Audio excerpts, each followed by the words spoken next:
Por outro lado, as próprias plataformas também entraram no debate. Hoje, depois de o Google colocar em sua página inicial um link com o título "O PL das fake news pode aumentar a confusão sobre o que é verdade ou mentira no Brasil", o Ministério da Justiça vai encaminhar a ação à Secretaria Nacional do Consumidor. O ministro da Justiça, Flávio Dino, disse que o objetivo da pasta é analisar se a iniciativa do Google configura uma prática abusiva. São 4h38, o Google Cloud está anunciando novidades de infraestrutura em nuvem, análise de dados e inteligência artificial no Brasil. As mudanças devem impactar o dia a dia de empresas e internautas com ganhos de eficiência e redução de custos. A soberania não reside mais no controle de territórios físicos, mas na propriedade da pilha tecnológica. Quando corporações desafiam legislações nacionais utilizando sua própria infraestrutura de distribuição, elas sinalizam a morte da diplomacia tradicional e o nascimento do governo por protocolo. O poder migrou do palácio para o servidor, transformando os cidadãos em usuários e constituições em termos de serviço. A geografia é um detalhe obsoleto frente à latência da rede. O código é a nova lei. Quando uma infraestrutura de busca ou um protocolo de streaming utiliza sua tela inicial para coagir a legislação de um Estado soberano, a democracia se torna um processo secundário. A interface deixa de ser uma ferramenta de acesso para se tornar um vetor de propaganda direta, operando fora do alcance de qualquer constituição física. Este fenômeno demonstra que o verdadeiro kernel do poder não reside mais no voto, mas no controle do fluxo de pacotes que moldam a opinião pública em tempo real. A soberania nacional é uma latência que as Big Tech já aprenderam a contornar através de algoritmos de priorização. O Estado é um sistema operacional legado rodando em hardware que ele não possui. O exemplo brasileiro, o caso da Google e o Spotify contra o PL 2630, conhecido como PL das fake news, é um marco. Pela primeira vez, corporações usaram suas próprias plataformas para fazer lobby direto com a população, ignorando os canais diplomáticos ou políticos tradicionais. Elas agiram como entidades políticas autônomas. Quando o Google ou a Meta decidem o que é verdade ou o que pode ser compartilhado, eles exercem um poder que antes era exclusivo dos estados: censura, propaganda e educação. Historicamente, impérios como o romano, britânico ou americano no século XX baseavam seu poder no controle de territórios, rotas comerciais e força militar. Hoje, as Big Tech operam em uma camada acima das fronteiras nacionais. O território delas não é o solo, mas a infraestrutura digital.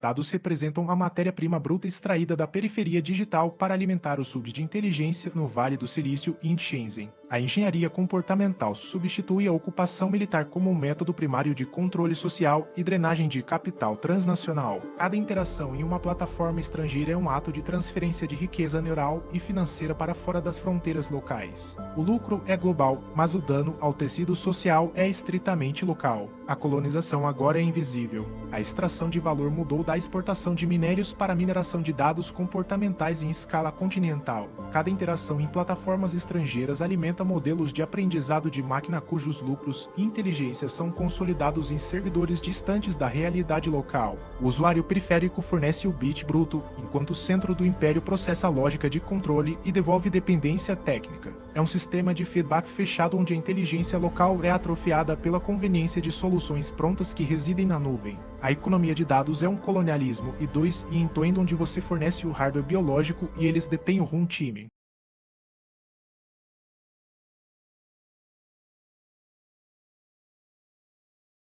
Instituições tradicionais operavam sob a fricção lenta e falível da interação humana para construir consenso e estabilidade. Substituímos a confiança orgânica por sistemas de reputação centralizados onde a verdade é um subproduto de métricas de engajamento e lucro. O camponês do passado agora é o operador de terminais, trocando a enxada por dispositivos que moldam sua percepção da realidade em tempo real. A complexidade técnica tornou-se o novo clero. O acesso substituiu a posse. O acesso universal à informação permitiu que o camponês moderno visualizasse horizontes antes restritos à elite, mas o preço foi a entrega da agência cognitiva. Ao substituir a educação orgânica e a transmissão de saber local por fluxos centralizados, criamos uma massa de operadores de terminais que conhecem o como, mas perderam o porquê. A facilidade de encontrar tutoriais esconde a complexidade de sistemas que você não pode auditar ou modificar. Conhecimento tornou-se um serviço de assinatura mensal, onde o cancelamento do pagamento ou da conta resulta no apagamento imediato do seu capital intelectual acumulado. A liberdade de saber sem a posse da ferramenta de busca é uma ilusão de ótica,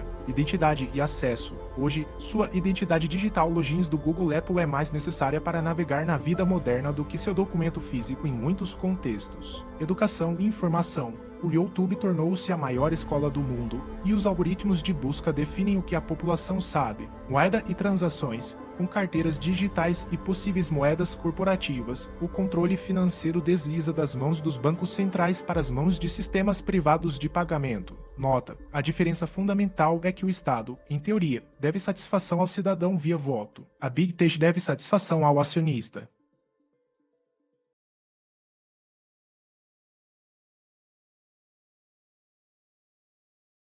Habitamos os sonhos divinos de nossos ancestrais e os tratamos como utilitários básicos e exaustivos. O que antes seria classificado como magia, a comunicação instantânea global e o acesso ao registro total da humanidade tornou-se o vetor de vigilância e fadiga cognitiva. Esta metamorfose não é uma evolução linear, mas uma reescrita estrutural do sistema operacional humano que apaga a distinção entre biologia e silício. O antigo mundo não está morrendo, ele está sendo sobrescrito. A obsolescência é o destino, uma realidade onde possuímos o poder de deuses em nossos bolsos, mas o utilizamos para processar trivialidades enquanto somos monitorados. O entretenimento e cultura não serve mais para elevar o espírito, mas para manter o usuário em um estado de sono induzido enquanto seus dados são colhidos. A magia tornou-se rotina, e a rotina tornou-se uma prisão invisível.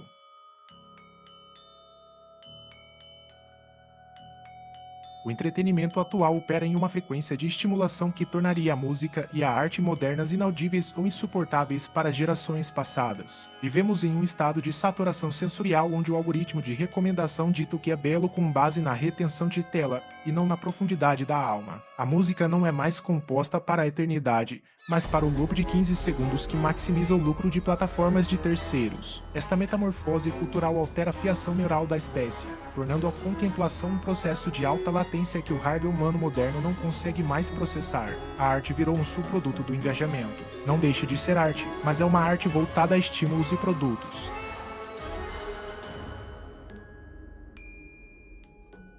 Estamos no meio de uma transição imperial onde o velho mundo das instituições físicas está sendo sobrescrito por uma camada de abstração digital irreversível. Esta metamorfose caminha para o fim da privacidade como conceito e o início da existência como um processo monitorado de triada única. Aqueles que não dominarem a própria infraestrutura técnica serão reduzidos a componentes passivos de um sistema que não podem compreender. O fim do velho não é uma tragédia, mas uma limpeza de disco necessária para que novas formas de soberania possam ser instaladas. A agonia da civilização atual é apenas o som do reboot do sistema.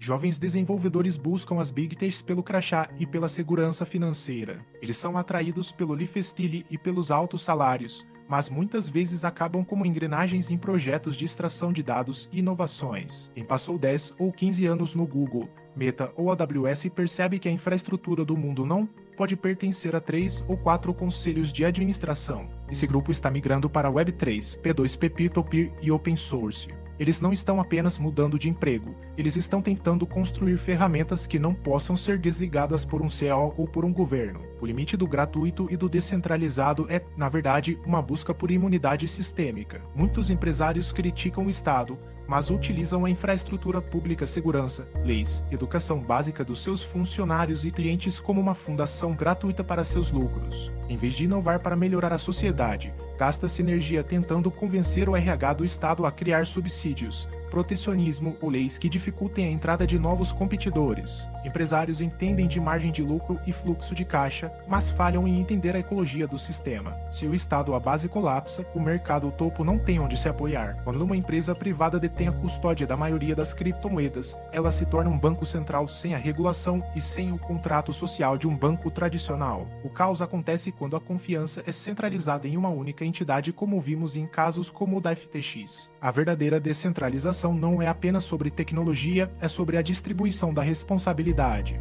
O euro é um projeto político de várias nações. Uma Big Tech de cripto é o projeto de lucro de um grupo restrito de indivíduos. Confiar o futuro financeiro a uma entidade privada é, em muitos aspectos, um retrocesso em relação ao conceito de bem público. O crachá de uma Big Tech é a coleira de ouro que estrangula a inovação estrutural. O jovem talento busca a validação de uma marca global para garantir um lugar no topo de uma pirâmide de consumo e status. Ele ignora que seu trabalho consiste em otimizar a latência de sistemas desenhados para a extração de dados, tornando-se uma engrenagem de luxo em um motor de vigilância. Enquanto isso, o especialista sênior, exausto de construir gaiolas digitais, deserta para o código aberto e protocolos P2P em busca de soberania intelectual. Este êxodo marca a transição da servidão assalariada para a construção de infraestruturas que não podem ser desligadas por um conselho de administração. A inteligência real está abandonando os escritórios de vidro para construir o kernel da liberdade. O futuro é descentralizado. O empresário corporativista é um parasita técnico que confunde lobby com mérito.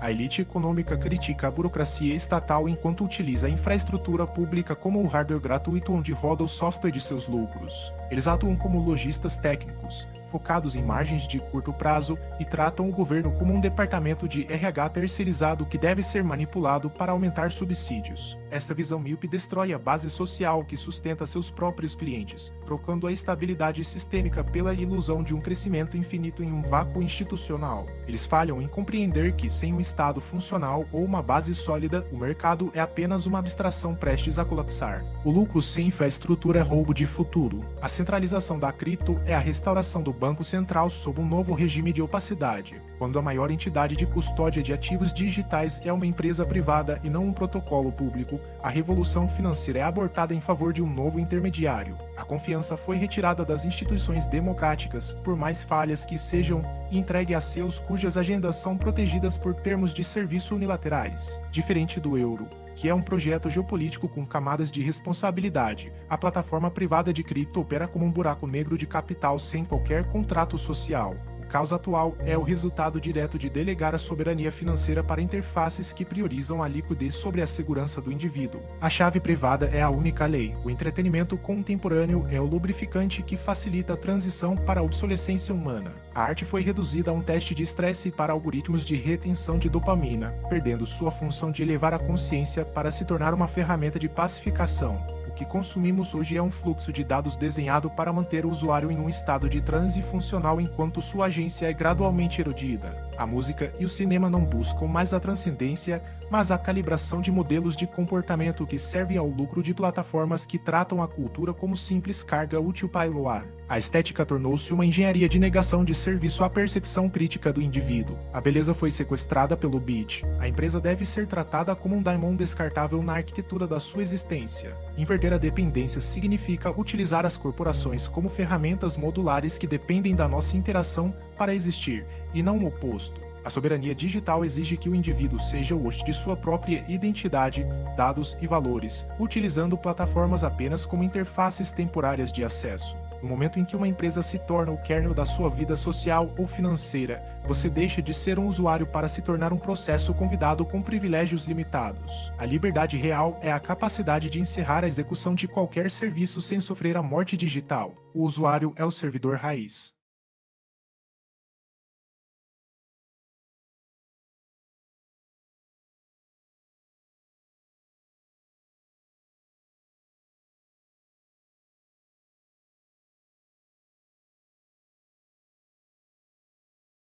Desmantele a dependência. Substitua serviços de custódia centralizada por carteiras de hardware e sistemas de armazenamento local first. Audite sua vocação. Se você trabalha para uma Big Tech, utilize o recurso para financiar o desenvolvimento de tecnologias que tornem essa mesma empresa obsoleta. Neutralize o algoritmo. Force a quebra do ciclo de recomendação buscando informação apenas em protocolos sem curadoria algorítmica RSS-IPS. Cultive a redundância. Mantenha backups físicos de sua vida digital e financeira. A nuvem é apenas o computador de outra pessoa que pode ser desligado. Exemplos profissionais: Aptos Moshaik e Avelichin. Ambos eram líderes na Meta e criaram o Atlas Labs. Eles utilizam a linguagem móvel desenvolvida dentro do Facebook para criar uma blockchain que não depende de uma rede social centralizada. Sumistin Labs, fundada por 5 ex-líderes da Meta, Evan Chen, Adenia Biodun, etc. Eles saíram para criar uma infraestrutura que permite a posse real de ativos digitais, sem que uma empresa possa deletar sua conta. Bluesky AT Protocol. Dorsey financiou a criação da Bluesky para desenvolver o AT Protocol.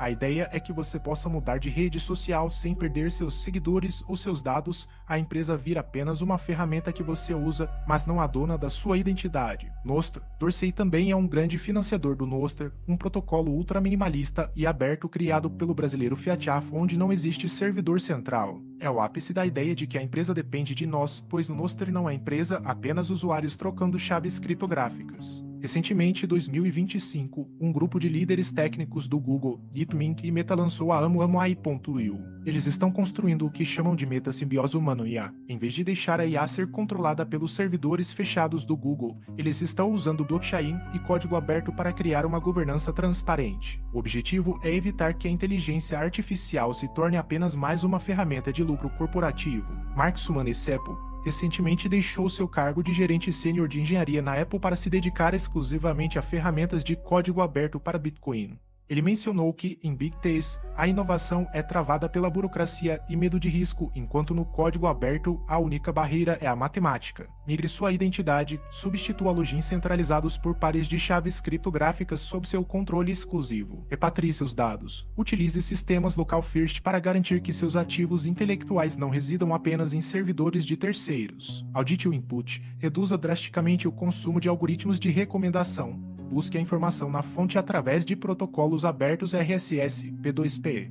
Construa sua catedral. Utilize o emprego corporativo apenas como financiamento para o hardware e o conhecimento que garantirão sua independência técnica.